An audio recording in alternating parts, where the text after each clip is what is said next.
코피 킹스턴과 제비어 우즈는 2025년 각각 재계약을 체결했는데 불과 몇 달 만에 TKO가 얘네 너무 비싼데? TKO가 압력을 넣은 거야. 7년에 수백만 달러로 재계약이 되어 있었어. TKO는 주당 200달러 수준의 견고한 주가를 유지하고 있음에도 불구하고 이익률 극대화를 위해 선수 인건비 통제에 집중하고 있습니다. WWE 재무제표에서 선수에게 투자하는 비용을 더 낮추려는 거야. 수익성을 높여 회사를 매각하기 좋게 한다는 분석도 제기되고 있습니다.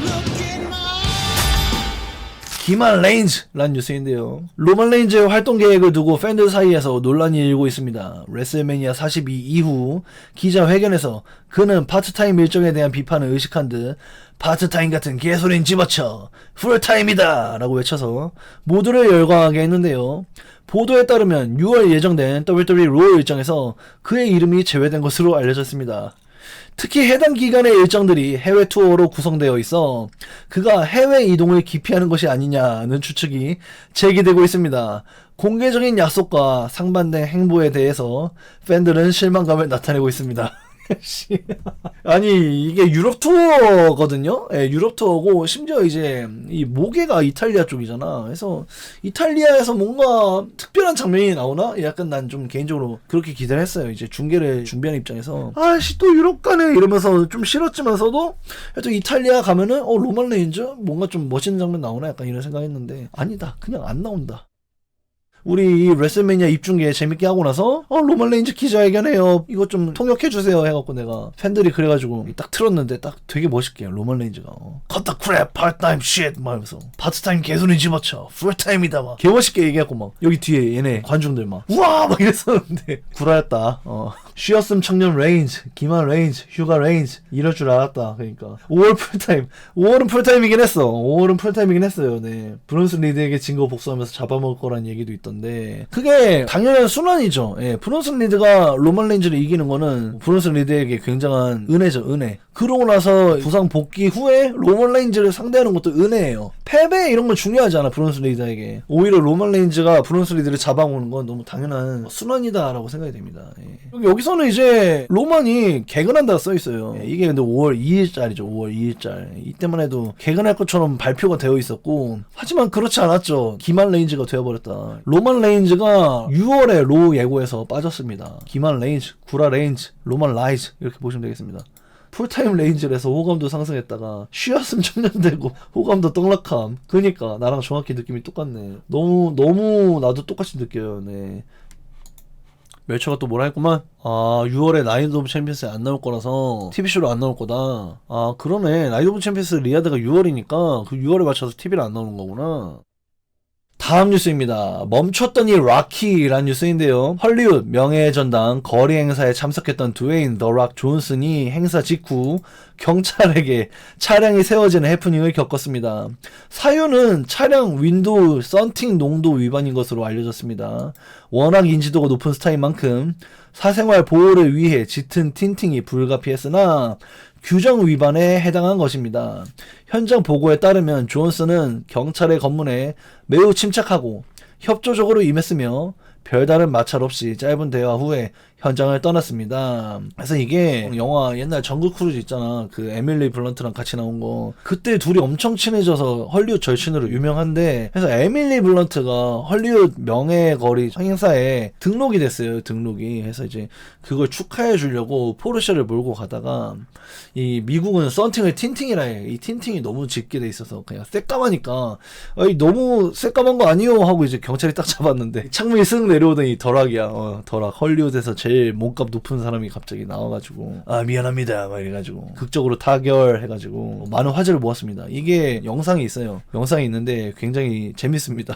카리스마 있어 되게. 더락 드웨인 존슨이 되게 카리스마가 있고 이 헐리우드 명예 거리가 뭐냐면은 이게 헐리우드의 발바닥 보도블럭이 있어. 그 보도블럭 가다 보면은 막 유명 배우, 감독 이름들이 막 발바닥에 써있단 말이야. 나도 신혼여행 갔을 때 여길 걸어봤는데 여기에 에밀리 블런트가 추가가 된 거야. 근데 이게 엄청 배우로서의 영예야, 영예. 그래서 에밀리 블런트가 이거를 수락을 해서 그걸 축하하려는 더락이 축하하러 가다가 경찰한테 잡혔다. 딱지를 뗄 뻔했다. 이렇게 보면 되겠습니다. 빈스도 그 거리 바닥 있지 않나? 있었나? 본 것 같기도 하고 확실하지 않은데 메디슨 스퀘어 가든은 확실히 있어요. 그리고 더 락이 썬팅을 너무 세게 해서 딱지 떼고 있는 장면인데요. 더 락이 눈이 굉장히 흔들립니다. 눈빛이 살짝 당황해요. 멋있는데 좀 당황해요. 썬팅을 이제 미국에서는 틴팅이라는데 틴팅이 너무 세요. 틴팅이. 근데 이게 원문은 이게 사실이 아닌데 경찰이 선생님 차색이 다크사이드 오브 더 링보다 어두워서 체포합니다. 더 락이 내가 누군지 아세요? 이러니까 네 트래비스 스캇을 WWE에 데려간 녀석 영혼을 달라고 징징대더니 존시나 터니를 망치고 상황이 안 좋아지니까 뭐 하나 찍으러 가버린 그 사람이죠. 이건 사실이 아니에요. 이건 사실이 아니고 실제로는 틴팅이 너무 어두워서 잡았는데 덜락이 굉장히 협조적으로 빠르게 잘 끝났습니다. 이런 일은 없었어요. 이런 일은 없었고 이 글이 너무 웃기네. 다크사이드 오브 더 링은 뭐냐면은 뭐 옛날 막 크리스 베노아 사건이라던가 스테로이드 파동이라던가 비행기 사건 있잖아. 막 리플레어 막 돌린 사건 막 이런 거 그런 거에 막 이렇게 WWE 개 같았던 일들을 까발려버리는 다큐멘터리를 다크사이드 오브 더 링이라는데 자동차 유리가 다크사이드 오브 더 링보다 어두워서 체포합니다. 아 너무 웃기네. 명예의 거리 이것 때문에 딱지 뗐다. 에밀리 블런트랑 친하다. 에밀리 블런트 축하한다. 다우니 주니어랑 드웨인 존슨이랑 에밀리 블런트랑 맷 데이먼인가 얘는? 그래서 축하드립니다 에밀리 블런트. 야 이제부터 오늘의 뉴스가 시작이죠. 물 한 잔 마시고 시작하겠습니다. 예. 이거는 근데 소식을 전달받자마자 바로 그림이 그려지던데 이게 그냥 TKO 했네. 바로 딱 그려지던데. 왜냐면은 전년도에 7년 재계약한 걸 알고 있었거든. 나는 그 뉴스 보는 사람 다 알잖아. 근데 뻔히 재계약 뉴스를 최근에 접했는데 갑자기 방출 이거 보니까 그러고 나서 이제 허겁지겁 www.com 슈퍼스타 엘루미니 클릭하고 나면 K로 이동해서 코피 킹스터 딱 보자마자 홀리 쉣 이렇게 되잖아. 팩트네. 그러면 이제 당연히 브레인의 회로가 TKO구나 이렇게 되잖아. 아무튼 이제부터 뉴데이 이야기. 뉴데이 아웃이란 뉴스인데요. WWE 로스터에 거센 칼바람이 불고 있습니다. 뉴데이의 핵심 멤버인 코피 킹스턴과 제비 우즈가 WWE와의 상호 합의하에 계약을 종료한 충격적인 소식입니다. 두 선수는 최근 악역 전환 이후 이렇다 할 활약을 보여주지 못했으며 TKO 그룹의 예산 절감 정책과 맞물려 방출이 결정된 것으로 보입니다. 업계에서 18년간 헌신한 코피 킹스턴의 방출을 믿기 어렵다라는 반응입니다.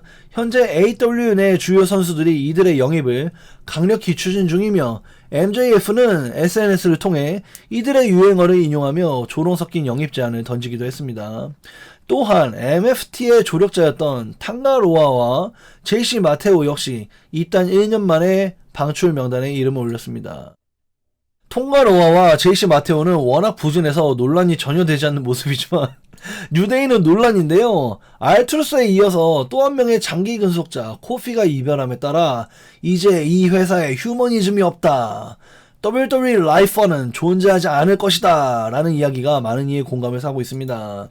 코피 킹스턴은 코피 매니아를 만들며 레슬매니아의 주인공도 해본 인물이나 결국 이렇게 이별을 하였고 제비어 우즈는 어법 다운다운 채널 관련해서도 WWE에 있어서 큰 자산이었으나 재협상 과정에서 합의하지 못해 이별하게 되었습니다. 회사는 불과 1년 전 100만 달러 수준의 금액을 지불하기로 되어 있었으나 이번 스프링 클리닝 봄 시즌 방출 기간을 맞아 TKO 계약 구성에 맞춰 재협상을 시작, 결국에 부결되었습니다 라는 뉴스입니다. 그래서 이 부분이 재밌죠. 통과라와 제이시 마테오는 워낙 부진해서 논란이 전혀 되지 않았지만 뉴데이는 논란인데요. 이게 너무 웃기고, 뉴데이는 좀 저는 그렇게 좋아하지 않았습니다만은 오랫동안 활동하고 있으면서 많은 사람들에게 정이 들었고, 이제 WWE는 암묵적으로 우리 평생 가자라는 움직임을 보인 선수들이 몇 명 있었잖아. 이렇게 코피 킹스턴이나 제비 오즈의 방출 뉴스를 보면은 고개가 끄덕이는 사람도 있겠지만 이렇게 갸웃거리는 사람도 있단 말이지. 우리도 뭐 받아들여질 정도의 납득은 가지만 좀 충격이긴 했잖아. 무엇보다 재계약 소식을 우리가 봤으니까 더더욱 그런데, 그래서 이게 무슨 얘기냐면은 휴머니즘이 없다 이거는 당연히 알겠지만 WWE 라이퍼가 뭐냐면 WWE 평생 근속할 것처럼 보였던 사람이 코피 킹스턴이었다. 제비 우즈도 그중 한 명이었고, 근데 이제 앞으로 WWE 라이퍼는 앞으로 없을 것이다 라는 얘기예요. 로만 레인즈 뭐 랜디 오튼만 해도 지금 뭐 20 몇 년 하고 있잖아. 24년 하고 있는데 누가 봐도 평생 있을 것 같은데 이제는 TKO 밑에서는 그걸 장담할 수가 없다라는 거야. 랜디 오튼은 막 이번에 복귀하고 막 10 more years 막 10년 더 한다 막 이랬었는데 이게 아닐 수도 있다. WWE 라이퍼 평생을 보장받는 이는 아무도 없다. 로만 레인즈도 의심해야 된다라는 원문에 추가적인 문장들이 더 있었어요. 10년 누구 맘대로. 그니까 그래서 이제는 아무도 몰라요 누가 나올지. 파이트풀에 따르면 TKO 측은 WWE 측에 수백만 달러의 급여 삭감을 지시했고 WWE는 이를 위해서 많은 베테랑들을 자르고 라커룸에서 기회를 엿보는 NXT 선수들을 올리는 순환을 가속화 중입니다. 그래서 원래는 이게 자연스러운 순환이고 원래도 이렇게 했었죠. NXT를 올리고 비싼 베테랑들을 자르고 이거는 원래 당연한 거였는데 옛날엔 그래도 좀 지당해 보이는 좀 고개가 끄덕여지는 약간 그런 애들이었는데 이거는 좀 번복하는 거잖아. 어떻게 보면 자신들이 전년도에 7년 재계약한 애를 다음 연도에 이렇게 이별한다는 게 기괴하잖아. 이런 경우는 없었다. 물론 뭐 브론 스트로맨 같은 전 WWE 챔피언이 하루아침에 잘리는 충격은 있었지만 그게 금액을 맞추기 위한 충격적인 행보였고 거기에 부합하는 게 카이리 세인이었죠. 카이리 세인처럼 막 금액 삭감을 위해서 어쩔 수 없이 자르는 그런 빅네임들이 있었긴 했었는데 이렇게 전년도에 재계약을 체결한 애를 자르는 건 처음이다. 이건 좀 기괴해 보인다. 이렇게 보여지고.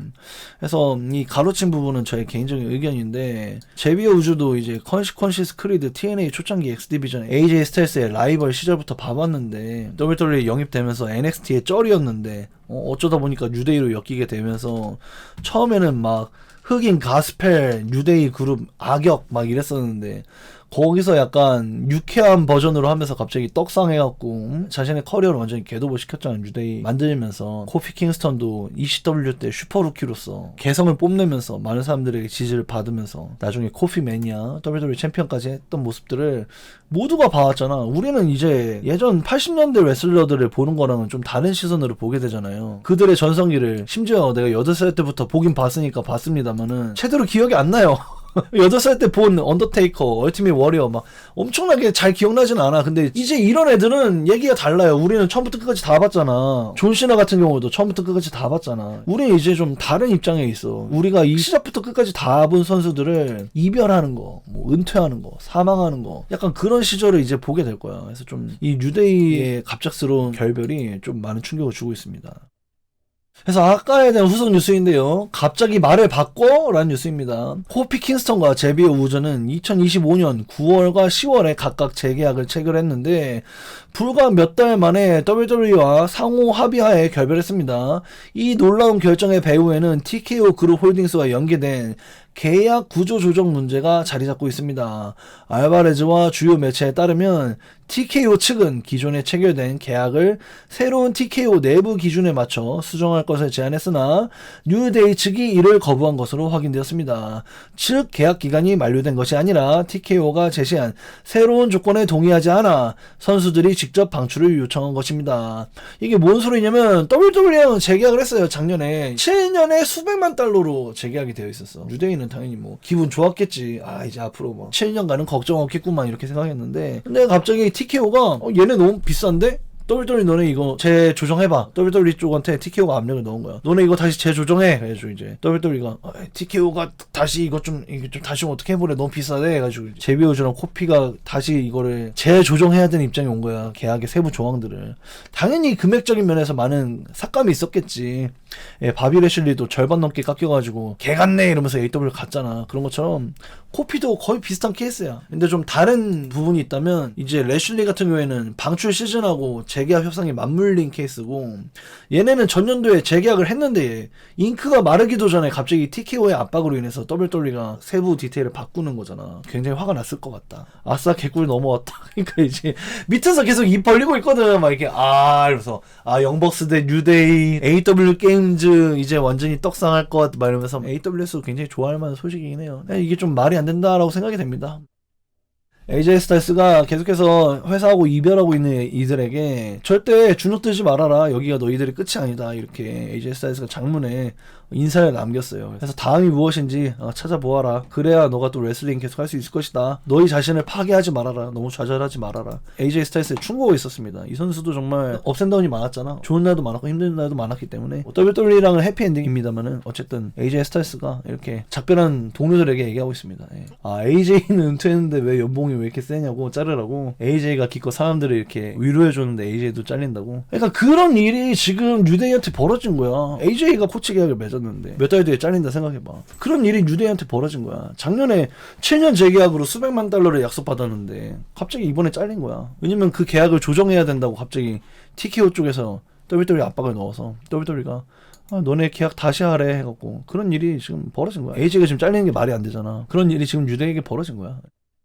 다음 뉴스입니다. 팔려고 이러냐? 라는 뉴스인데요. 뉴데이의 이탈은 단순한 이적을 넘어 WWE의 거대한 변화를 시사합니다. 현재 TKO는 TV 출연 비중이 낮거나 창의적인 한계에 부딪힌 선수들을 방출 대상으로 계약 구조 조정을 압박하고 있습니다. 이에 대해 부커티는 경력만으로 고용 안정을 보장받을 수 없는 선수 시대가 왔다라고 했으며 메가스타급이 아닌 베테랑들은 NXT에서 올라오는 신예에게 밀려 언제든지 방출 명단에 오를 수 있다라고 분석했습니다. 재무적인 관점에서 TKO는 주당 $200 수준의 견고한 주가를 유지하고 있음에도 불구하고 이익률 극대화를 위해 선수 인건비 통제에 집중하고 있습니다. 현재 10에서 16% 수준의 선수 비용을 더 낮추려는 계획이며 수익성을 높여 회사를 매각하기 좋게 한다는 분석도 제기되고 있습니다. 이 부커티 말대로 베테랑들, 짬밥 있는 애들, 이 선수의 메가스타라고 여겨진 애들도 너무 비싸면 잘릴 수 있다. 브론 스트로맨, 코피 킹스턴, 카이리 세인 막 이렇게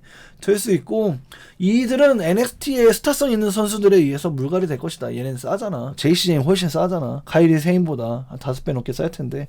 그래서 이렇게 물갈이 될 수가 있다. TKO는 $200 수준의 굉장히 높은 수준을 유지하고 있기 때문에 전체 투입 버젯에서 딱 10에서 16%만 선수한테 돈을 쓰고 있어. 근데 이거를 더 낮추려고 하는 거야. NXT 애들을 올리고 비싼 애들을 더 낮추고 WWE 전체 재무제표에서 선수에게 투자하는 비용을 더 낮추려는 거야. 그러면 당연히 수익이 더 높아질 것이고 이렇게 해서 회사를 매각하기 좋게 만들려고 한다라는 분석이 있어요. 저번 뉴스에서 파이트풀의 창업자 계정에서 얘네 TKO는 지금 회사를 매각하려고 하는 것 같다라고 그 사람이 성견 증명 있게 바라봤고 내가 그걸 또 다룬 바가 있잖아. 아리 헬원이랑 그 사람 인터뷰를 내가 중심적으로 다룬 바 있는데 거기에 이어서 원문에서 이 파이트풀에서도 이 회사를 매각하려는 분석이 제기되고 있다라는 업계의 동향을 다루고 있는 거예요. 진짜 돈으로만 보고 있는 거지 모든 것을 TKO가 돈으로만 보고 있고 TKO가 트리플 H를 압박해서 사람들의 모가지를 쳐내고 있다. 이렇게 보시면 되겠습니다. 너무 충격적인 뉴스라고 생각이 돼요. 개인적으로. 토닉한 지금이니? 그러니까 지금이긴 하죠. WWE가 TKO를 통해서 손발이 잘리고 있는 듯한 느낌이 있어요. TKO는 빵끝이라는 뉴스입니다. 파이트풀 셀렉트에 따르면 TKO 내부에서는 연예인들을 기용한 지금 실적에 굉장히 만족한다라는 후문입니다.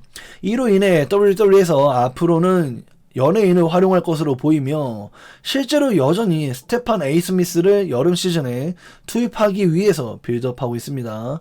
아리 엠마뉴엘의 연예인 투입, 마크 샤피로의 ESPN 인맥 투입, 실적을 위한 과한 광고 시간 등 TKO의 전략이 실적 면에서는 효과적으로 작용하며 이걸 자랑스럽게 생각한다네요. 실제로 이번에 레슬매니아가 역대급 수익을 기록했으니까 자신들은 전혀 유감이 없다 이거야. 너무 잘하고 있다 이렇게 생각한다 이거야. 이러다가 WCW 때처럼 썰레버게 타이틀 주고 실제로 그때 같다라는 얘기도 있어요. 자꾸 TKO 위주 기사 나오면 TKO도 부담될 텐데 그게 얘네는 부담을 안 느끼는 것 같아. 아니 난 좀 사실 메커니즘이 이해가 안 돼요. 저는 막 이렇게 누구 편을 드는 것도 아니고 그럴 생각도 없고 실제로 저는 이런 얘기를 하는 것 자체가 저는 해설자로서 부담되긴 하는데 기사가 있던가 밖에 안 떠요.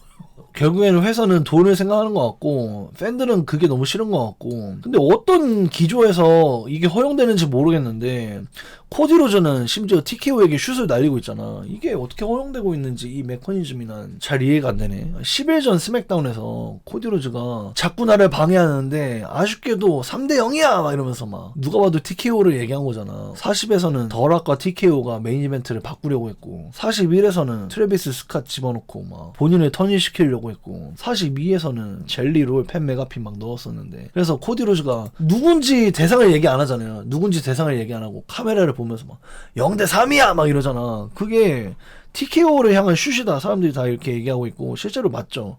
실제로 맞는데 이게 어떻게 허용되는지 모르겠어. 이게 어떻게 허용될 수가 있어?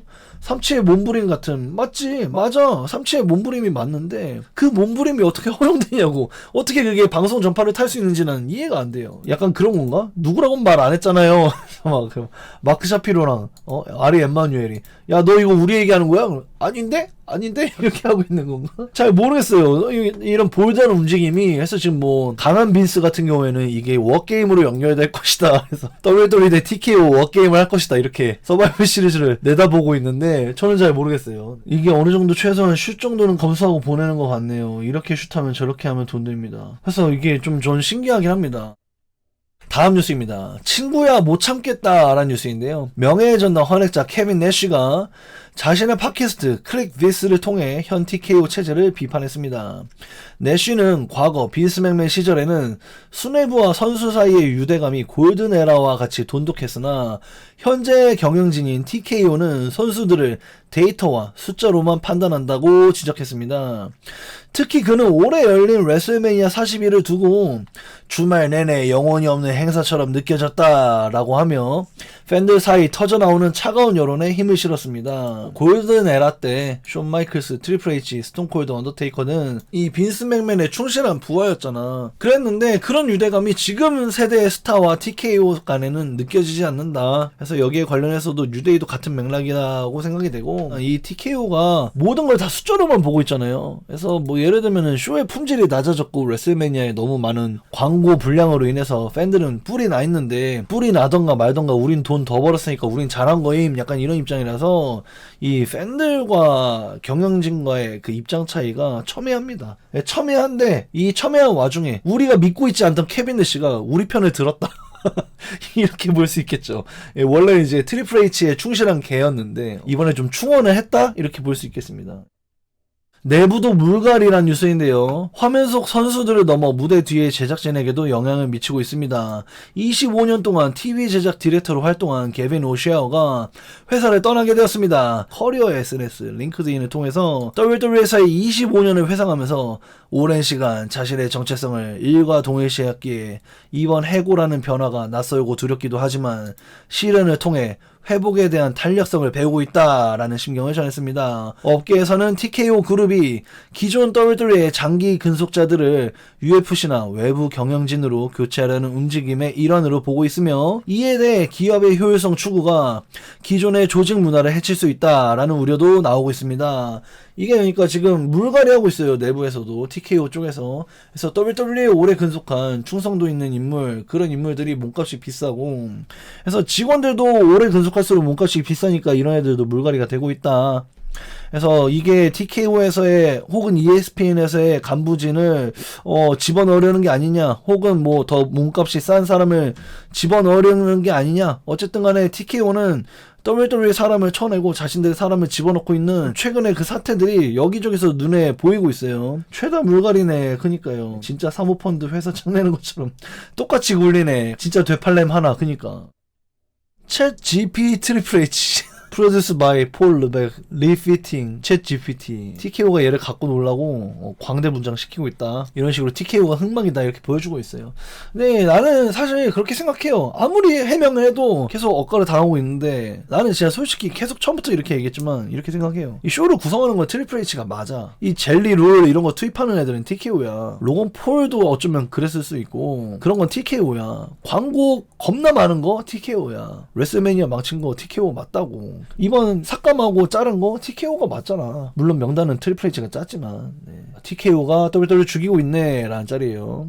좀 심각하긴 해요 진짜. 이거 되게 웃긴 짤인데요. 속보입니다. WWE에서 레슬링이 방출되었습니다. 그래서 이제 지속된 보도에 이어서 앞으로 회사는 월드 엔터테인먼트로 이름을 바꿀 것이며 쇼는 앞으로 입장하고 광고만 포함할 것으로 알려졌습니다. 그래서 이제 레슬링이 WWE에서 방출됐다라는. 그래서 이제 로고도 W가 하나 날아갔어. 이 짤이 지금 TKO의 행태를 살벌하게 풍자하고 있잖아. 거의 100만 조회수를 기록하면서 많은 사람들이 신금을 울리고 있습니다. 결국에 레슬링이 방출. 그러니까. 다음 뉴스입니다. 저를 밀었어요 라는 뉴스인데요. CM펑크가 라스베가스에서 또 다른 물리적 충돌 사건에 휘말렸습니다. TMG가 입수한 긴급 구조대 신고 내용에 따르면 MGM 그랜드 호텔 로비에서 사진을 요청하던 한 팬이 펑크로부터 가슴을 밀쳐지고 가격당했다라고 주장했습니다. 신고자는 당시 펑크가 아내와 함께 있던 중 주변 인파로 인해 흥분하고 붉게 상기된 상태였다라고 전했습니다. 다행히 신고자는 치료가 필요한 수준의 부상을 입지 않았으며 현재까지 이 사건으로 인한 공식적인 기소 여부는 알려지지 않았습니다. 당시의 팬베이스의 지나친 사생활 침해로 인해서 진상 팬에게 참교육한 정도로 받아들여지는 중, 이렇게 가로친 부분은 제 개인적인 의견이에요. 그래서 이게 TMZ가 그냥 연예가 중계가 24시간 하는 채널이라고 보시면 되겠는데, 그래서 이 TMZ는 일부 팬들의 제보 내용들 있잖아. 근데 그게 팩트인 경우, 예를 들어서 이렇게 CM 펑크에게 직접 신고하는 119 통화 내용이 녹화가 되어 있는 경우에 그 TMZ 쪽에 팔아요. TMZ 쪽에서 가격을 제한해. 팬이 오케이 해. 그러면 그걸 TMZ에서 방영을 하는 거야. 그래서 TMZ는 늘 연예 가중계 같은 프로그램인데 제보를 실시간으로 받고 그걸 사요. 그 제보를. 펑크를 신고하는 신고자의 음성이 녹음이 돼 있습니다. 녹음이. 이 사람이 제가 사인 요청했는데 밀었어요. 주변에 사람이 많아서 그런지 엄청 흥분했더라고요. 막 이러면서 막 엄청 그러는데, 당연히 흥분하지. 너 막 지금 막 베가스에서 사람들이 엄청 진상인데, 그래서 펑크가 한 팬의 카메라를 내리쳤잖아. 핸드폰을 엄청 세게 내리쳤잖아. 그래서 그 팬이 사과해 막 이러고 있는데 와중에 가슴을 밀쳐진 팬도 있다, 이렇게 보여집니다. 팬들이 좀 매너가 없었다. 펑크가 화가 났다. 펑크는 화가 나면 참지 못한다. 이렇게 보시면 되겠죠. 네. 펑크가 펑크했다, 이렇게 생각이 됩니다. TMZ는 그냥 재밌으면 그냥 내보내요. 예, 일단은 그냥 자료가 있다, 팩트네, 그리고 내보냅니다. TMZ가 톡식한 매체인데, 그래서 요즘에 WWE 선수들이 TMZ에 많이 나올 정도로 위상이 많이 더 올라간 게 아닌가 싶기도 하고. 또 펑크도 하늘로 떠난 본인의 애완견 레리의 문신을 추가했는데요. 이미 레리의 발자국을 자신의 명치에 새겼잖아요. 이게 발자국, 레리의 발자국을 이미 새겼는데, 레리의 얼굴도 이 왼쪽 갈비뼈에 새겼다. 갈비뼈 엄청 아플 텐데. 역시 문신받기 고수, 이렇게 생각이 됩니다. 레리 타투 2개. 이게 쉐를린 게레로라고 에드 게레로의 딸입니다. 에드 게레로 딸인데, 이 사울 게레로, 에드 게레로의 또 다른 딸은 레슬링에 도전했다가 실패했는데, 이 쉐를린 게레로는 하고 있어요, 한참. 코가 딱 아빠 코, 눈도 딱 아빠 눈, 이 처진 눈이자, 이 처진 눈이 딱 아빠 눈이다. 근데 그런 그녀가 CM 펑크를 만났다, 벨리도 만났다, 훈련 열심히 하고 있다. 그래서 이제 CM 펑크가 진짜 할 말이 있을 때는 WWE 소속이 아닌 것 마냥 이 WWE 마이크 헤드를 벗겨한다고 합니다. 예. 그래서 펑크가 만약에 이 WWE 마크를 벗겨낸다고 하면은 뭔가 큰 게 온다라고 보시면 되겠습니다. 이거는 나는 몰랐네. CM 펑크의 모든 5선 경기입니다. WWE에서 만든 5선 경기들, 시나랑 머인뱅 2011년, 배드블러드 2024년, 레슬매니아 42. 그래서 CM 펑크 WWE에서만 5선 경기 3개예요. WWE가 전체적으로 5선 경기가 몇 개 안 되죠. 굉장히 의미가 깊다라고 생각이 되고요. 다음 뉴스입니다. 드림 매치 하냐라는 뉴스인데요. 현 WWE 챔피언 코디 로즈가 CM 펑크와의 경기 가능성을 공식적으로 언급해서 팬들의 기대감을 높이고 있습니다. ESPN과의 인터뷰에서 코디는 현재 자신의 드림 매치 상대로 CM 펑크를 지목했습니다. 그는 팬들이 원하는 이 경기를 성사시키는 것이 쉽지 않겠지만 꼭 치르고 싶은 경기라고 덧붙였습니다. 이미 지난 레슬매니아 직후 로우에서 두 사람의 대립을 암시하는 장면이 연출된 바 있어 내년 레슬매니아에서 이들의 메인 이벤트 성사 여부가 최대 관심사로 떠오르고 있습니다. 이게 내년이냐?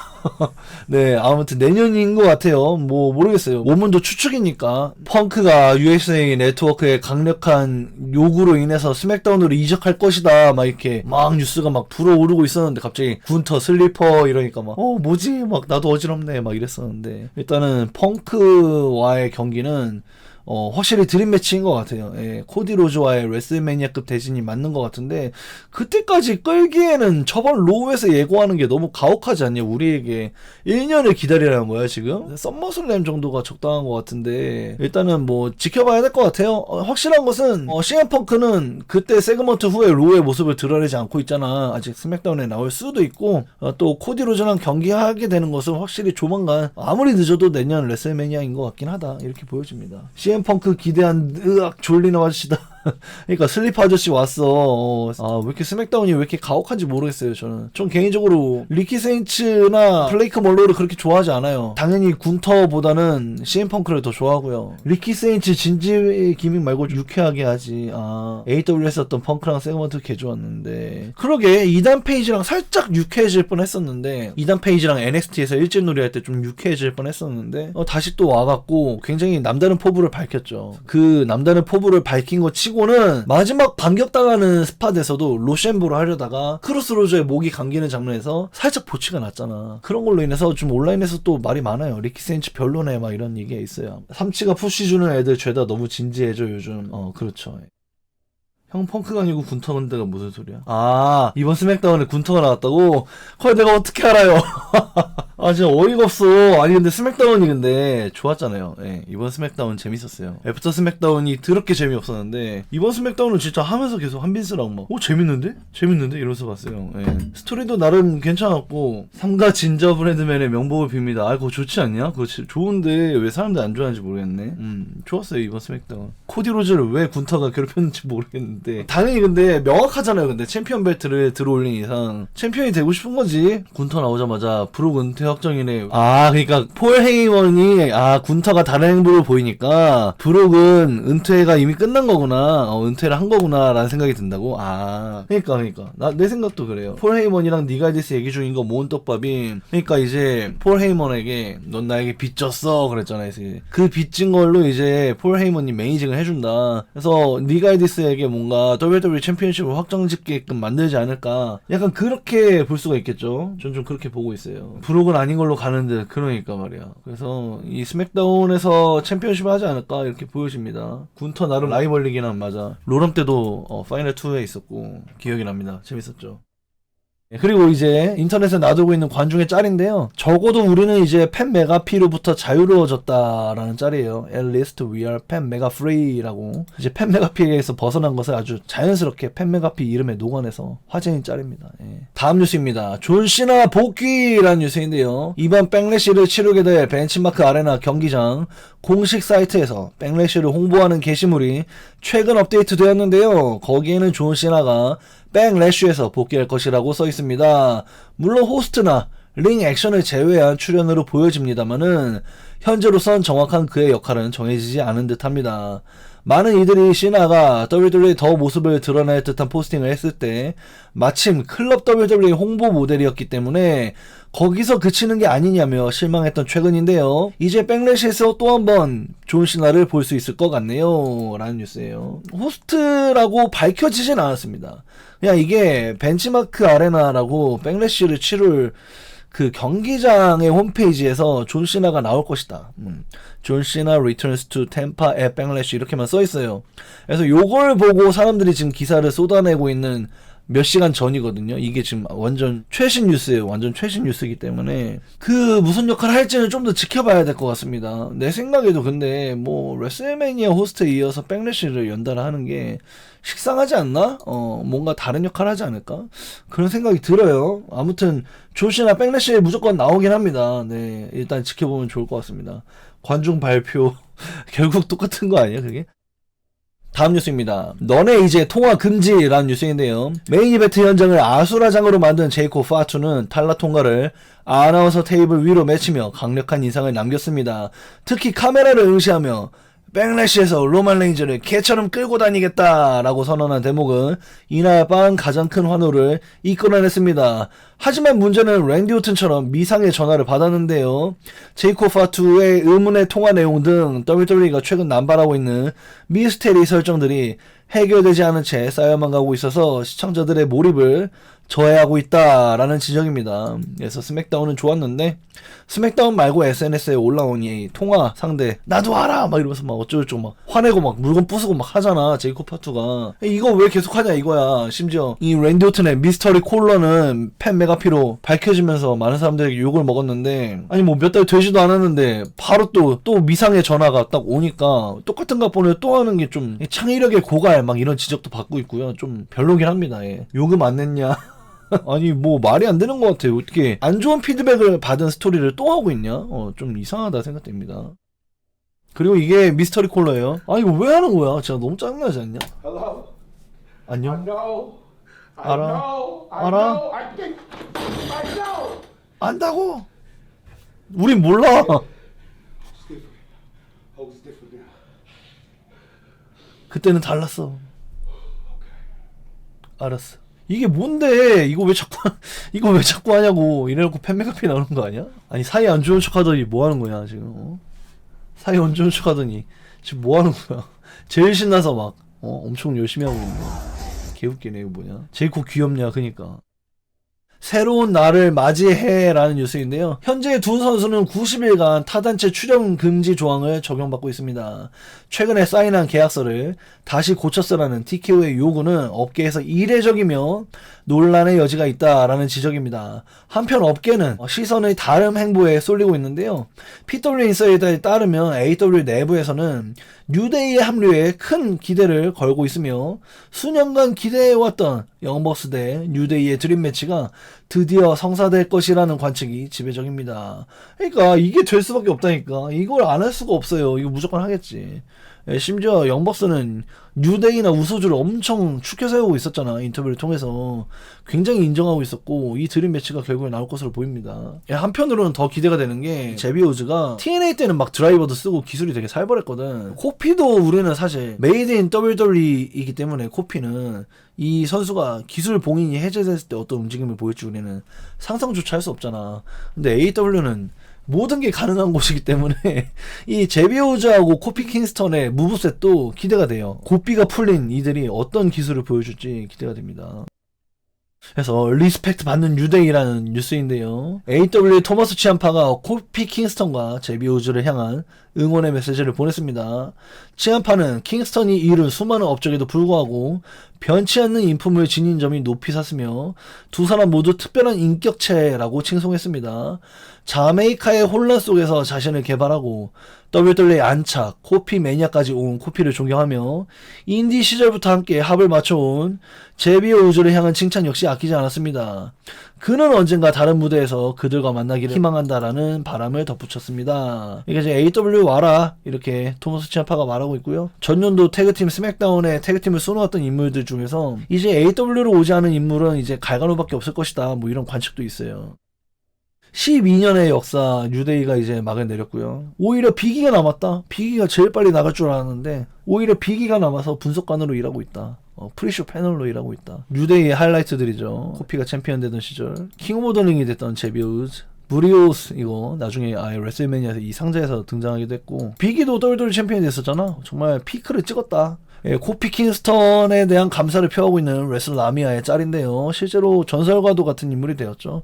WWE 챔피언까지 올랐고 태그팀 챔피언, 인터컨티넨탈 챔피언, NXT 태그팀 챔피언, 2선 타이틀에 존 시나다 이런 얘기가 있을 정도로 뭐 2선 타이틀에서 이제 돌프하고 정말 숱한 타이틀전을 많이 벌였던 인물이 되겠고 ECW 옛날에 NXT 역할을 하던 ECW 브랜드에서 데뷔하게 되면서 거기서 많은 두각을 나타내면서 2선 타이틀의 존시나 태그팀의 스페셜리스트 해서 WWE에서 태그팀 타이틀을 가장 많이 손에 쥔 남자로서 기록에 이름을 올리게 되면서 부커티의 기록을 뭐 넘어섰다 이렇게 우기긴 했는데 그게 근데 NXT의 타이틀을 포함한 거라서 인정이 되는지는 잘 모르겠어요. 최다로 인정이 되는지 잘 모르겠는데 아무튼 코피 매니아 WWE 챔피언까지 됐던 인물이 이렇게 WWE의 행보를 마무리 지었습니다. 뭐 당연히 명예전당에 헌액될 인물이라고 생각이 되고 태생부터가 미국이 아닌데 정말 기적을 만들었다라고 생각이 됩니다.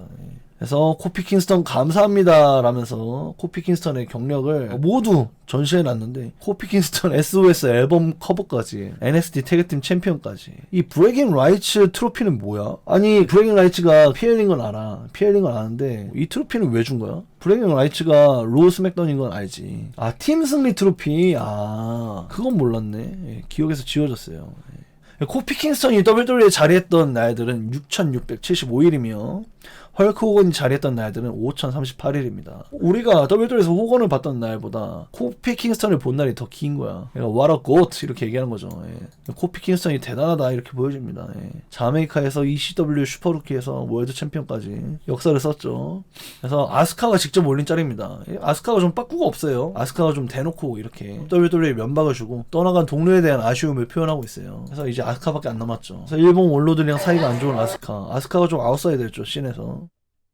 이게 흥미로운 게 Let's Change the World라고 Being the Elite, 이 AW에서 하는 유튜브 쇼 계정인데 이 Being the Elite에서 Let's Change the World를 RT했어요. RT 본인의 트윗을 다시 퍼왔어요. 최근에 이번 방출자들을 통해서 무언가 큰 그림을 그리고 있다 이렇게 보여지죠. 새삼 이들의 초심을 담은 트윗을 다시 바이럴 되게끔 RT를 한 것에 대해서 본인의 게시물을 본인이 다시 맨 위로 올리는 거예요. 한마디로 그게 뉴데이를 포함해서 이번 방출자들을 통해서 뭔가 큰 그림을 그리는 것 같다. 이게 2018년도에 있었던 E3쇼인데 E3쇼가 게임 컨벤션인데 그래서 뉴데이랑 엘리트랑 만났어요. 근데 이게 다시 바이럴 되고 있어. 그래서 이제 뉴데이하고 엘리트가 모두 자리한 자리에서 케니가 제비 오즈를 이겼어요. 뭐 얘네가 철권으로도 한번 온라인으로 붙은 적이 있는 걸로 아는데 그래서 이게 이제 실현될 수가 있다. 제비 오즈가 이제 AW를 올 것이다. 코피도 AW도 올 것이다. AW 게임즈가 더 강해질 수도 있다. 왜냐 이제 업업 다운다운이 어디로 갈지 모르겠어. 업업 다운다운이 WWE 브랜드로 편입됐던 걸로 아는데 제비오즈가 소유권이 어떻게 될지 모르겠네. 근데 만약에 AW로 가게 된다면 엄청나게 세질 것 같아. AW도 지금 계속 게임 영상 올리고 있거든. 게임 컨텐츠 하는 영상 올리고 있는데 이게 만약에 업업 다운다운이 글로 가버리면은 일이 커질 것 같긴 해요. 네. MJF가 본인의 SNS에 대놓고 뉴데이를 언급했어요. It's a new day. Yes, it is. 새로운 날이 올 거야. 맞아 이렇게 뉴데이 와라 약간 이런 사인이라고 할 수 있겠죠. 그래서 태그팀 디비전들이 모두 방출되고 있는데 자니 갈가노만 남았네요 라는 짤입니다. 그래서 뭐 뉴데이 나갔고 MCMC 나갔고 MFT 나갔고 와이어6 나갔고 전년도 태그팀을 화려하게 수놓았던 팀들이 모두 나갔는데 갈가노만 남아있다. 다음 뉴스입니다. 엘리트는 싫어요 라는 뉴스인데요. 와이어트6의 향후 거취에 대해서 업계의 관심이 쏠리고 있습니다. 일부 관계자들은 이들이 AW로 향할 것이라고 추측하고 있으나 일각에서는 TNA, MLW 등 인디 단체에서 팀 활동을 이어갈 가능성이 높게 점쳐지고 있습니다. 한편 멤버 중 한 명인 덱스터 루미스는 최근 SNS를 통해 파격적인 변화를 예고했습니다.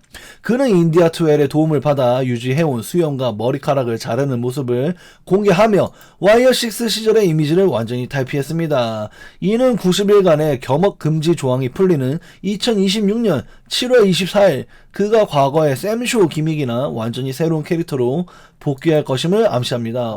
AW보다는 TNA나 MLW 쪽으로 갈 것 같고 무엇보다 이 덱스터 루미스가 예전에 TNA에서 이름을 알렸었거든요. 약간 좀 사이코패스 스토커 캐릭터였는데 그때 이름이 샘쇼였어. 샘쇼. 근데 이 덱스터 루미스가 머리를 인디아2L이 잘라줘요. 인디아2L이 덱스터 루미스의 그 긴 콜로 머리를 잘라준단 말이야. 드레드 머리를. 그러니까 이게 지금 TNA랑 계약 중인 인디아2L이 머리를 잘라주는 게 아무래도 TNA에서 샘쇼로 복귀해서 인디아2L하고 NXT의 인연을 이어가는 게 아니냐 이런 예측이 있는 거야. 그러다 보니까 AW 안 가지 않을까. 인디아2L은 지금 TNA니까 이렇게 보여지는 거고 또 나머지 멤버들도 팀으로 활동할 것 같은데 근데 AW보다는 TNA 혹은 메이저리그 레슬링 이쪽으로 갈 것 같다. MLW가 요즘에 폼이 좋아요. MLW가 관중도 좀 꽤나 들어서고 있고 TV 딜도 지역 채널이지만 따냈기 때문에 MLW가 생각보다 괜찮을 수가 있다. 이렇게 보여집니다. 로스터도 생각보다 좋아요. 지금 다이작도 있고 베론 코빈도 있고 괜찮습니다. MLW 벨트가 02 언디퓨 벨트 느낌이라 예쁜 그것도 맞죠. 네 맞아요. 예뻐요. MLW가 4위 포지션 잡아가는 것 같기도 그쵸. MLW가 은근 인디단체 느낌이 좀 덜 나요. GCW가 인디 1황이긴 한데 거긴 대놓고 인디고 이번 대량 방출 트나랑 MLW는 노났죠. 그렇죠. 네. 이게 많은 화제를 모으고 있죠. 덱스터 루미스가 머리를 풉니다. 이제 나는 와이어6 아니야. 난 다른 길을 갈 거야. 예고하는 거죠. 예, 그렇게 예고하고 있는 거고 뒤에 인디아 투엘이 나와서 드레드 머리를 잘라줘요. 드레드 헤어스타일. 이 드레드 머리를 하나씩 잘라줍니다. 이 NXT에서 둘이 결혼했잖아요. 결혼해가지고 막 신혼여행 가서 막 콘돔이 주르륵 막 이렇게 막 올라가는 장면 막 있는데 그때 정승호 캐스터가 나한테 위원님 저거 뭐예요? 막 나한테 그래가지고 예. 연인이라면 다 쓰는 물건이죠. 막 이러면서 막 당황했던 기억이 있는데 아무튼 그때의 인연을 이어갈 것으로 보인다. 이 둘이 프로모를 찍은 것으로 보아서 덱스터 루미스가 다시 TNA의 샘쇼로 돌아가는 게 아닐까. 솔라씨요. 비타민 좋네. 그땐 그 생각을 못했어. 그냥 정승호가 때리면 맞아야만 했던 그런 시절이었어. 여기에 대한 비슷한 뉴스인데요. 엘리트에서 싫어요라는 뉴스입니다. 최근 방출 명단에 포함된 알리스터 블랙의 미래도 순탄치 않아 보입니다. 과거 AW 활동 당시 패배 기록에 민감하게 반응하며 동료들과의 관계가 소원해졌다라는 의혹이 제기되었기 때문입니다. 현재 AW 내부에서는 블랙의 복귀를 반기지 않는 분위기가 강하다라고 전했습니다. 전설적인 레슬러 JBL은 알리스터 블랙은 메인 이벤트급의 재능을 가졌으나 지금까지의 기믹으로는 성공하지 못했다 라고 하면서 복귀를 위해서는 캐릭터의 전면적인 수정이 필요하다라고 조언했습니다. 일찍이 인재 관련 에이전트가 싫어 라고 온라인에 글을 써서 더더욱 절망적인 상황인데요. 블랙이 토니 칸의 신뢰를 회복하고 동료의 지지를 다시 얻을 수 있을지가 관건입니다. 라는 뉴스이고 AW에 있을 때 이제 WWE 가고 싶어서 뭐 정신질환을 핑계로 대기도 했고 패배를 거부하기도 했고 여러모로 좀 업보를 많이 쌓은 상황이었죠. 근데 WWE에서는 진짜 좀 중간에 채가려고 하는 움직임까지 했기 때문에 WWE도 좀 매너가 없었고 그 정도로 간절한 게 보여서 말라카이 블랙도 WWE 너무 오고 싶어 했고 이게 하도 그렇게 막 보채니까 가라 임마 이랬는데 막상 WWE 오고 나니까 이렇게 계약에서 이제 해지가 되면서 좀 여러모로 곤란하게 됐습니다. 저랑 얘기할 땐 멀쩡해 보였는데 사람이 어떤지는 잘 모르겠어요. 근데 이게 사람이 특이하다 뭐 나쁘다 이렇게 보기보다는 WWE 되게 가고 싶었던 것 같아. 부킹적인 면에서도 좀 패배를 거부했다 뭐 이런 얘기가 들리는 게 좀 본인은 사실이 아니다 이렇게 얘기하고 있습니다만은 되게 WWE를 가기 위해서 본인의 위상을 보호한 것 같고 또 메디컬 클리어 의사가 이제 복귀해도 돼요 라고 했는데 안 된다고 해주세요 막 이렇게 했다는 소문도 있어요. 근데 그런 게 다 모든 게 다 WWE로 가기 위한 루머들이 계속 돌았다. WWE로 가기 위해서 온갖 수작을 벌였다라는 루머가 있었다. 그래서 결국에 WWE 갔는데 결국에 안타깝게 되었다. WWE 미들 카더가 다 자르기 어디까지 진행할지 무섭네. 그러니까요. 근데 실제로 WWE가 처음에 말라카이 블랙을 잘라낼 때는 책 읽어주는 캐릭터일 때 있잖아. 그때 빈스 체제였거든. 트리플 H 픽을 다 밀어버렸네 이러면서 각본진도 메인 이벤트 그 푸시를 하려고 했는데 왜 잘랐냐 막 이러면서 각본진이 아쉬워했다는 뉴스가 있었어요. 그때 막 벌써 몇 년 전이잖아 그 뉴스가. 그래서 WWE도 미련을 가졌고 말라카이도 미련을 가졌는데 막상 만나보니까 TKO의 체제 하에 잘려버렸다 이렇게 보시면 되겠습니다. 그래서 이쪽도 한번 보긴 봐야겠죠. 네. 가족은 영원해 라는 뉴스인데요. 최근 제이시 마테오와 통가 로아가 팀을 떠나게 되자 솔로 시코아는 SNS를 함께한 사진을 올리면서 영원한 가족, 패밀리 포에버 라고 언급했습니다. 로만 레인즈 이후 솔로 시코아가 리더로서 입지를 다지는 과정에서 중요한 역할을 했던 동료들의 이탈로 인해 향후 블러드라인이 어떤 방식으로 재편될지 MFT는 어떻게 흘러갈지 관심이 쏠리고 있습니다. 그래서 여기에 대해서 좀 할 말이 있는 게 이 쇼를 다시 되돌아보면은 이들의 결별이 예정되어 있었다 이렇게 보여져요. 왜냐면 이제 이번 스맥다운만 해도 탈라통가가 막 태그팀 경기에서도 막 경기하고 있던 애들 다 가샌드 막 초크슬램 한 다음에 뭐 제이코 파트한테도 초크슬램 막 하고 막 엄청 강력하게 모습이 보여졌잖아. 솔로 시코아 옆에 모습을 자리하게 되면서. 그래서 둘만 나와서 둘만 나온 만큼 이 둘의 방출이 예견되어 있었다. 제이시 마테오 통과 로아 얘네들이 이미 잘릴 상태였다. 그렇기 때문에 더더욱 탈라 통과를 엄청나게 강력한 모습을 보여줬다 이렇게 보여지고요. 또 배드보이 타마 통과는 전에 말씀드린 대로 아직 방출은 아니에요. 그래서 약간 경미한 부상이 있는 것으로 알려져 있고, 그래서 타마 통과하고 탈라 통과하고 솔로 시코아하고 이렇게 될 것 같아요. 이렇게 될 것 같고, 그래서 솔로 시코아가 패밀리 포에버라고 이들을 그리워하는 트윗을 남기긴 했는데 이걸 제외하고는 그 누구도 이 둘의 방출을 아쉬워하는 글이 안 나왔어. 지금 좀 기괴한 게 통과 로아는 이 선수가 잘리자마자 하이라이트 비디오가 돌고 있어요. 수많은 보치를 만들어낸 전력이 있기 때문에 이 하이라이트 비디오가 다시 바이럴되고 있는 기괴한 근황이 있습니다. 제이시 마테오는 제프 코브로 다시 돌아가겠죠? 예, 제프 코브로 다시 돌아가서 AW 가던 신일본에 가던 TNA를 가던 좀 옛날처럼 좀 빠릿빠릿하게 좀 움직여라. 왜 이렇게 WWE 스맥다운에 와서 왜 이렇게 0.7배로 재생한 것 같아. 얘가 뭔가 막 굼뜨고 왜 이렇게 막 기술 제한이 딱히 있던 것도 아닌데 에슬리 스플렉스나 투어 오브 아일랜드를 쓰는 모습을 WWE에서 보여줬는데 왜 이렇게 기량이 나가리가 되는지 모르겠어. 아무튼 이 둘이 좀 안타깝긴 합니다. 그리고 뉴데이 역시 생각해보면은 로우에 안 나오고 그레이슨 월러가 오바페미의 먹이로 던져졌잖아. 뭔가 이 방출자들은 사실 우리가 몰랐다 뿐이지 행보가 이미 정해져 있던 게 아닌가? 재계약 협상이 잘 안 되고 있던 와중이 아니었을까? 이런 생각을 또 해봐요. 다시 되돌아보면은 애초에 이럴 거였구나. 그래서 그 탈락 통과가 3번이나 모습을 드러내면서 6명에게 초크슬램을 넣었구나. 이렇게 보여집니다.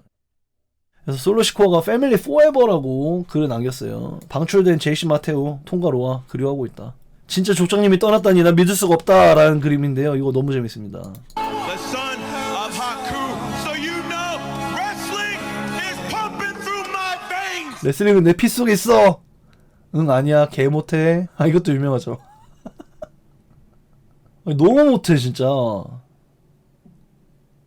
이것도 늦게 끌어내렸죠. 와 진짜 레전드야 레전드 진짜. 얘는 진짜 레전드인 것 같아요. 이게 진짜 웃긴 것 같아. 타바톤가 얼굴 깨지는 게 너무 웃기네. 뭐 하나 제대로 할 줄 아는 게 없었던 새끼. 칼리토는 23년 백래시에서 복귀했고요. 통가로아도 백래시에서 데뷔했는데요. 제이시 마테오도 백래시에서 데뷔했습니다. 그런 그들이 모두 1년 만에 다 잘렸죠. 칼리토는 1년이 아니라 더 버텼습니다만 아무튼 간에 뭐 당연한 거지. 근데 레슬매니아 이후에 이제 스프링 클리닝에 있어서 무조건 잘리는 애들이 있다 보니까 1년 동안 써보고 안 좋으면 당연히 백래시 때 잘리는 게 맞죠. 뭐 새삼스러울 것도 없는 짤인데. 니카님 잘했어요 라는 뉴스인데요. 드루 맥킨타이어 인터뷰도 화제인데요. 억만장자 니칸이 서서히 텔레비전이 아닌 쇼들을 없애고 있다며 줄어드는 하우스 쇼에 대한 자신의 생각을 전했습니다. 첫째로 선수들이 항상 다치고 한 명씩 떨어져 나간 시기였으며 둘째로는 수익 면에서도 하우스 쇼는 꽤나 불합리했다라고 하네요. 니칸이 이 부분을 개편하면서 유럽과 명절을 제외하고는 하우스 쇼를 하지 않는 추세입니다. 이로 인해 자신들은 프로 레슬러로서 무작정 구르던 시기가 아닌 UFC나 타 격투가처럼 중요한 경기를 위해 몸을 아낄 수 있었다라고 하네요.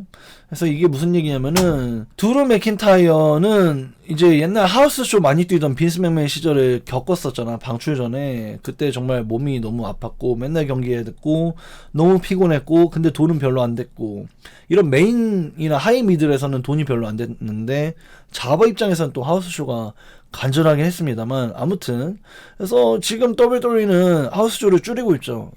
유럽 투어에서 예를 들면은 뭐 파리에서 스맥다운을 하고 그 다음 로우를 뭐 이탈리아로 넘어갈 때 뭐 프랑스 리옹을 들린다던가 그 들리는 개념으로 하우스쇼를 하고 있는데 아니면은 뭐 연말 헐리데이에서 미국 연말 투어를 한다던가 뭐 메디슨 스퀘어 가든에서 엄청 비싼 하우스쇼 이런 거 아니면은 하우스쇼를 옛날처럼 무식하게 하고 있진 않아요. 옛날에는 일주일에 2번 그 다음에 로우 1번 페이퍼뷰까지 하면 이제 일주일에 4번 경기하던 그런 시절이 있었는데 지금은 많아야 일주일에 2번? 2번 할까 말까야. 그러고 있으니까 근데 심지어 돈을 더 벌고 있잖아. 왜냐면은 유럽 투어에서 돈을 엄청 벌고 있고 유럽 투어를 티켓 가격을 엄청 올린 상태에서 유럽 투어가 이 수익이 말도 안 되게 벌고 있어요. 지금 티켓이 4배가 비싸진 상황에서 유럽 투어를 하는데 이게 미국에서 4배가 비싸진 상황에서도 지금 10,000명씩 들어오고 있어. 스맥다운이 내가 매번 중계 때마다 조사를 하잖아. 10,000명씩 들어오고 있어. 심지어 미국에서도 잘 되고 있는 거야. 근데 유럽에서는 더 잘 되고 있잖아. 유럽은 막 2만석도 매진되고 있어. 무슨 로우 스맥다운이 거의 PLE급 규모로 4배를 올렸는데도 매진이 되고 있잖아. 하우스쇼를 줄이고 유럽 투어에서 바가지 금액 받아낸 다음에 미국에서도 하우스쇼 안 하고 대신 세나메를 겁나 하죠. 세나메 하고 PLE 횟수 늘렸고 이런 식으로 이 고밸류의 경기를 많이 잡아놓고 하우스쇼 줄이고 있다. 그래서 드루 맥킨타이어는 UFC 파이터처럼 중요한 경기를 앞두고 몸을 갈고 닦는 그런 삶을 살고 있기 때문에 좀 스케줄이 좋아졌다? 이렇게 좀 약간 니칸을 좋게 보고 있는 드루 맥킨타이어 인터뷰가 있었어요. 네. 과거의 선배님들에게서 틀을 만들어주신 공로 있지 않겠습니다. 그러니까 이게 한편으로 군터나 코디로즈가 하는 얘기는 반대의 입장이잖아. 하우스쇼를 너무 안 하니까 오히려 몸을 더 다친다. 몸이 익숙하지 않아서. 링에 낙법을 하는 그 범프를 많이 하던 그 몸에 좀 익숙해져야지 부상을 좀 안 당하는데, 하우스쇼를 너무 안 하고 오랜만에 경기하다 보니까 부상이 많다. 이게 코디로즈의 입장인 거고, 또 군터의 입장에서는 애들이 경기력이 안 는다. 하우스쇼를 많이 해야 경기력이 느는데 애들이 경기력이 안 는다. 관중하고 호흡하는, 특히 하우스쇼는 방송처럼 정해진 경기 결과를 무조건 하이스팟 위주로 가지 않아도 되니까 어떻게 보면 연습이잖아. 그 과정에서 관중들하고 호흡하면서 많은 다양한 시도를 할 수가 있는데 그런 걸 할 수 있는 기회가 없으니까 선수로서의 발전이 더뎌진다는 거죠. 예. 아무튼 그러니까 하우스쇼가 본무대 리허설 쇼거든 사실. 그래서 이제 제이드 카길도 계속해서 대립 상대하고 연습 경기를 하려고 하던 연말 하우스쇼에서 줄줄이 다 부상시켰잖아. 비팻, 미친 다 부상시켜가지고 결국에 스맥다운에서의 타이틀전이 취소되긴 했었는데, 아무튼 하우스쇼는 연습이에요. 연습. 연습을 못한다. 그래서 이제 두루는 하우스쇼 안에서 좋다. 코디랑 군터는 싫다. 이렇게 보시면 되겠습니다. 다음 뉴스입니다. 경기할 거야 라는 뉴스인데요. 빅쇼는 여전히 AEW와의 계약 기간이 남아있는데 그로 인해서 선수로서의 열정을 불태우고 있습니다. 크리스 에반스의 브렉퍼스트 쇼에 출연한 빅쇼는 AEW에서의 멘토링을 하고 선수들에게 인생에서 꼭 피해야 할 점, 꼭 해야 할 점을 알려주면서 캐릭터 발전에도 기여하고 있고 지금도 만족하고 있다라고 하는데요. 하지만 링 위에 올라서는 게 더 큰 가르침을 줄 수 있으며 자신에게도 매우 재밌을 거라고 합니다. 경기를 하고 싶은 가장 큰 이유는 지금 딱히 할 일이 없어서라고 하는데요. 가끔 나타나면 모두가 기뻐하기에 또 링에 서서 You still got it을 듣고 싶다라고 하네요. 그래서 지금 경기를 하고 싶은 이유가 지금 딱히 할 일이 없어서다. 그래서 가끔 나타나면 모두가 기뻐한다. 이게 너무 웃기잖아. 이게 맞긴 해. 맞긴 하지. 나도 보고 싶긴 해. 근데 되게 솔직한 인터뷰 같아. 자신의 위치에 대해서 메타인지가 확실히 파악된 듯한 인터뷰라서 너무 웃겼습니다. 네. 골반 너무 뒤틀렸던데 아예 다리가 휘어있죠. 모든 자이언트들의 숙명이야. 숙명. 토니 보고 있어. 이게 내 반응이야. 그러니까 왜 잘함이란 뉴스인데요. JCJ인이 14회 월드 챔피언 샬럿 플레어를 꺾으며 스맥다운의 새로운 강자로 올라섰습니다. 노련한 경기 운영과 관중들로부터 이끌어내는 압도적인 야유는 그녀를 브랜드의 독보적인 악역으로 만들었습니다. 샬럿을 리빙 레전드로 추켜 세우고 그런 그녀를 이겨 자신을 더더욱 돋보이게 했습니다. 이제는 페이탈 인플루언스가 나머지 둘이 경기를 치른 적이 없는데도 리아 리플리까지 합류해야 맞설 수 있는 강팀으로 그려지고 있습니다. 그래서 이 JC 제인이 놀랍습니다. 정말 화력이 좋고요. 데뷔 첫 주에는 이제 태그팀 경기 중인 샬렉사를 공격했잖아. 또 리아 리플리를 상대로 DQ패를 당하면서 졌지만 이긴 것 같은 이미지를 그려나가고 있었는데 심지어 샬럿 상대로는 이겼다. 또 샬럿이 경기 전에 리아 리플리가 도와줄까 했는데 너랑 난 사이가 안 좋아. 너 필요 없어 이랬다가 결국에는 조 패고 패배까지 당하면서 리아 너가 필요해 해가지고 이제 약간 어셈블 하는 느낌까지 스토리까지 흥미로워서 정말로 제이시제인 정말 너무 좋아 보인다. 제이시제인 최고다. 요즘에 진짜 보는 맛 난다. 콜업되고 한동안 깡패 모드 나중에는 무침. 그래서 지켜봐야 함. 그러니까요. 푸시 줄 때 잘하자. 제이시제인 머인맨과 합니다. 그러니까 제이시제인 좀 대단한 것 같아요.